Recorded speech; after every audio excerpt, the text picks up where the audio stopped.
is it a real vlog if you don't start it with your animals? He says it's not. Stay fluffy, guys.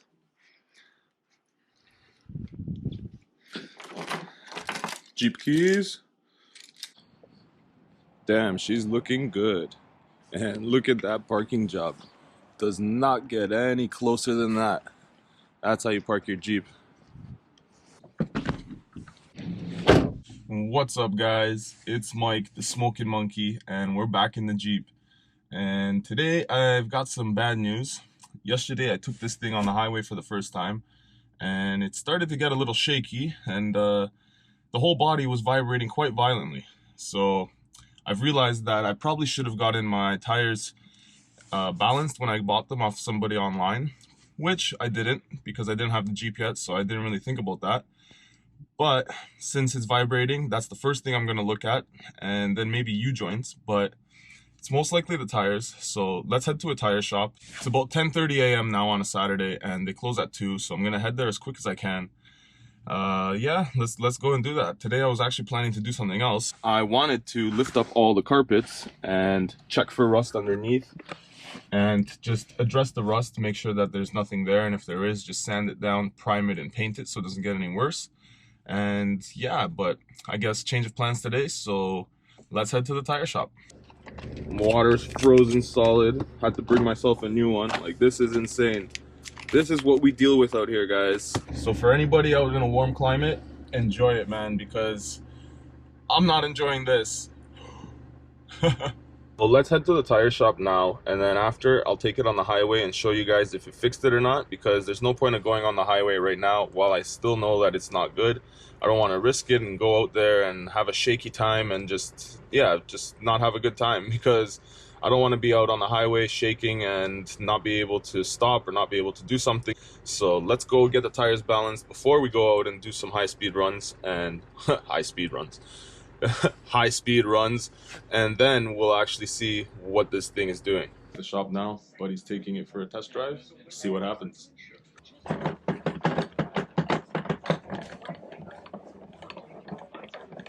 It's not accurate. Gotta kill some time now. Well, just got the Jeep back, and $60 later, we are looking at nothing. Because the tires were balanced, and unfortunately, guys, since they were balanced, there's nothing else I can really do but take it on the highway and see if it fixed it, because he did say they were a ½ ounce out, so ½ ounce is not very much. Basically, they were balanced. But let's go take it out on the highway, let's see what happens, and hopefully the vibration is not there anymore, but we never know. And when they did do the balancing, I got them to rotate the tires, so maybe that fixed it as well, because you never know, maybe one of the tires was out of balance, that was on the wrong side, or whatever, I don't know. I'm not an expert in these things, that's why I'm learning as I go, but let's go on the highway right now, let's see what happens, and see if it still vibrates like a madman. I know it's not engine mounts, because when I rev it, the whole thing doesn't shake, it actually sits here pretty solid, it doesn't move around, it's pretty decent, so I don't think it's the engine mounts at all. Now, maybe transmission mounts or drive shaft, if the vibration is still there.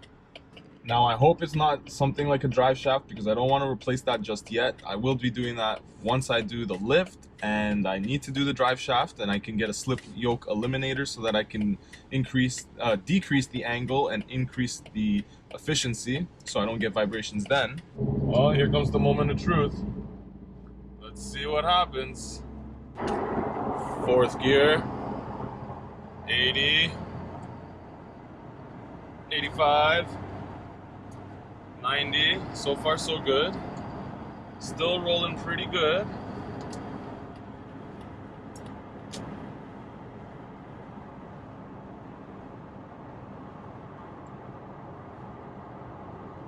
So we're doing 90 in 4th gear, and so far no vibrations. It's actually riding really well, but I wasn't getting the vibrations at this speed. I was getting them in 5th gear at about 100.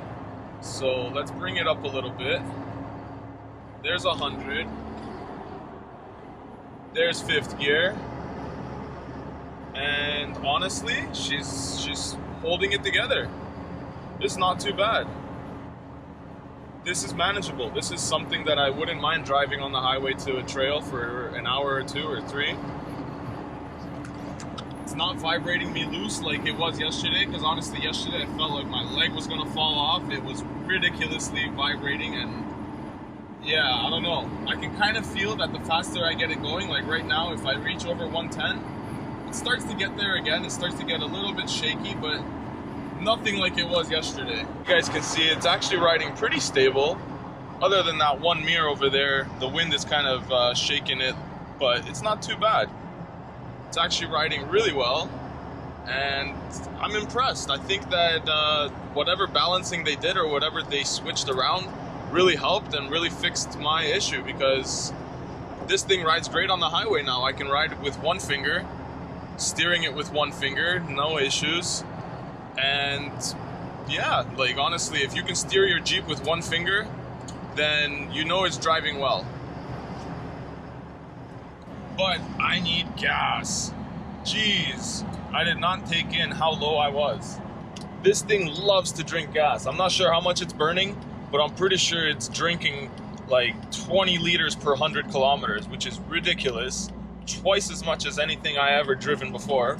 But it's a Jeep. I didn't buy it to be efficient. At least not fuel efficient. I absolutely love the visibility when I'm reversing or doing anything. It's ridiculous how well you can see out the back of this thing.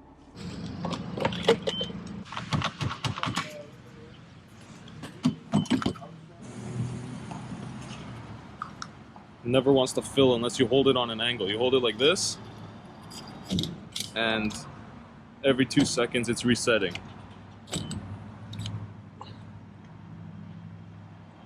Fill a full tank this time, so let's see how long it lasts, and this way I will know exactly how much it's burning. So it fit about 43 liters, so I'm guessing there was a bit left. So let's say it's a 50-liter tank. So we shall see exactly how much this thing burns. Because believe me, it's a lot. This thing's been drinking my fuel, man. Like absolutely demolishing it. It's a good thing I have another car. Oh, there's a little bit of snow here. Don't mind if I drift. Woo-hoo-hoo. But no, for real guys, let's hop out, and since we actually have some daylight today, let's take a look at this thing and I can show you guys. So let's take a look and see what I've done and what I am planning to do. Why is my headlight all out of whack?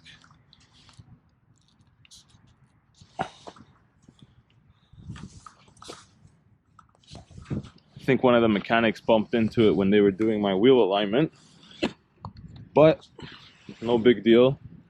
I think I lined them back up. I won't know until nighttime and I actually turn them on, but they seem like they're lined up pretty well. So this thing is starting to look a ton better. Now I have a lot to do still, but I have a lot done already, and it's running really well. I think it looks great. The handles are nice and painted now. The new mirrors, the fenders, I got them to get back to black with this product that I used for plastic, and it actually came out really well. The only ones that I still need to do are these. These ones I'm gonna take care of with a heat gun, which I have at home. Just been waiting to take care of that when I have some time. The grill and the inserts on the headlight rings there look amazing. I think that it changed the front end up a lot. It made it look really updated and really brought everything out. Made it look kind of like a newer Jeep. So the next thing that I think I need to do, because I actually didn't really take it in because I haven't taken these wheels off myself, is these wheel studs. They are terribly short. If you guys see, that's what it should look like. But these 4 and these 5 on the other side on the back axle are terribly short. So if anybody has a Jeep or knows about Jeeps, is that normal? Is that how it's supposed to be? Or did somebody put on the wrong drums? Or what's going on over here? So I am going to be changing the rear drums and the pads in the back. well, rear, so yeah, obviously in the back. But yeah, I'm going to be changing the drums in the back, and I'm going to be seeing if maybe there's something I can do, if maybe the new drums help that, or if I'm going to have to replace the studs. But the rust, there isn't very much rust on the fenders or inside the wheel wells here. As you guys can see, here's the front. It's looking really, really nice, actually. And let's come around to the other side. All the wheel wells are looking really great. And the rear one, a little bit of rust here at the front, but that's something I can definitely take care of. Sand it down, prime it, and bedline it. But overall, I am super happy with what I've got. And for the $2,000 I've paid for it, and now about $4,000 total that I have into it, because I put $2,000 into it after buying it, including the wheels and tires, the mirrors, doing the door handles, the starter motor, the front links, the front ball joints, front hub bearing on one side, all that stuff. It actually runs amazing right now. So I am super happy, and I am super blinded by that sun. So let's hop back in the Jeep and let's keep going. Actually, before we do hop back in, a few things that I wanted to mention. The next thing that I need to do is we need to go and lift up all the carpets and go under there and clean up all the rust. I know it's really hard to see because my shadow's kind of blocking it for you guys, but we need to go in there, clean up all the rust, sand it down, prime it, and paint it. And after that, we should be good. There isn't any holes in the floor as of yet. There is a rotted out plug that I need to take care of because it's not seating properly anymore. But that's the biggest thing that I have to do. And honestly, that's not too bad for a Jeep that's 19 years old. I think it's actually turning out really great. And the other side is not that bad at all. Next things that I do want to do is I want to get some better tires so that when we start going off-road, we have something a little bit more substantial than this, because these ones slide around a lot, and I just want something with a little bit thicker of a pattern, you know, get some big chunkers on there, something that is going to grip the mud, something that's not going to get me stuck right away. But these I'm still going to take off-road for the time being. I'm not going to change the tires out now because the tires that I'm going to be getting when I lift it are going to be a different size. I want to get some bigger tires, so there's no point of me getting them now. And I will be throwing a 4-inch lift on here. Hopefully the 4-inch lift is enough to run some 35s, but I'm going to be starting off with 33s just because I can get them for a good price. And eventually, once I run through those, I'll get some 35s, but I know that the axles might not be able to handle that. Still running the stock Dana 30 and Dana 35 in the back, so we shall see. Maybe we need to go do 33s for a while before we upgrade the axles. And yeah, you guys can see the wheel studs here. This is how it should be.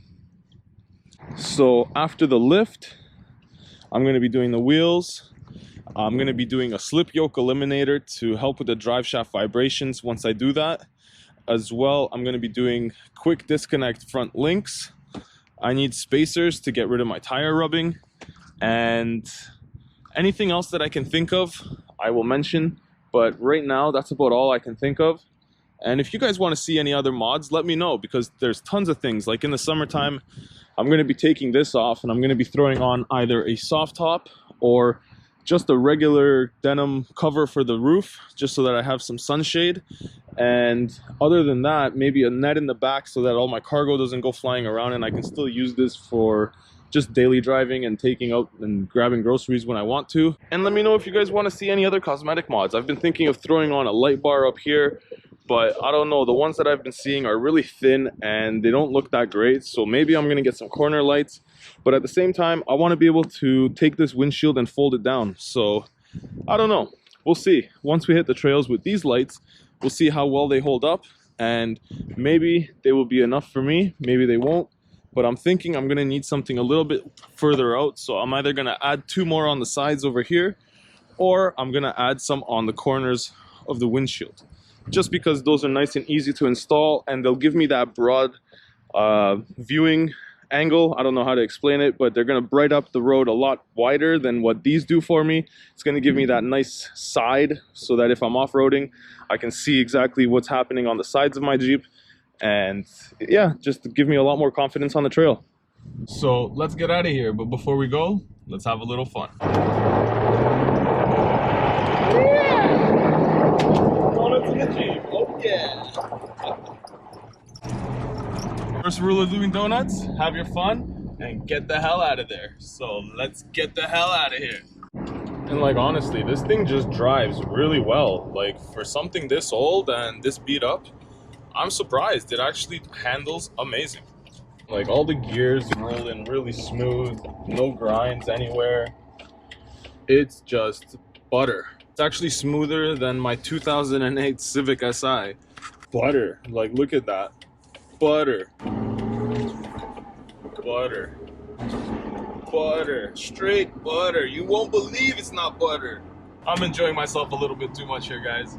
And one thing that's a little bit disconcerting is it doesn't have ABS, or at least it doesn't work, because when it's raining outside, oh, it likes to skid. You hear the tires locking up and skidding, and I can't wait for some more snow to actually fall so we can go out and actually have some fun and do some drifts and some donuts and really play around. Like, I'm talking, I need a good, I don't know, 6 inches of snow. Yeah, because this thing has mud terrains on it, if I do go drifting out there in the snow and I do it on pavement, it needs to be a good amount of snow, or else you start to grip.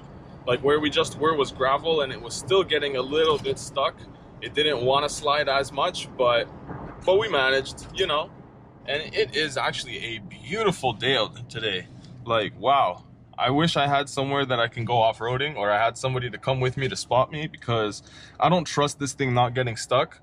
So maybe if I find someone on the Facebook group or something, because not too many people I know off-road, and one of my buddies just blew up his tranny in his truck, so don't think he'll be driving that thing anytime soon. Hopefully he gets it fixed soon, but he's not coming off-road with me this week. So let's go, we'll find somebody, and hopefully we can get out there and test this thing off-road and see what it can do, see how capable it is. And we've done 5 kilometers, and that's where the gas is sitting already. So you guys can see this thing likes to drink. Take this in. When was the last time you guys saw one of these? That's right.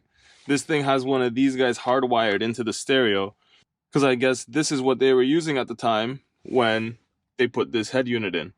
Now, I haven't seen one of these iPods in forever. I wonder if it would still work. I'm going to see if I can find one, and I'll actually start using it. Why not? It'll be pretty cool. Have an iPod just sitting there, just for the car. Keep it old school in here. So, that's about it for today, guys. Vibration fixed, everything works, and we are ready to roll.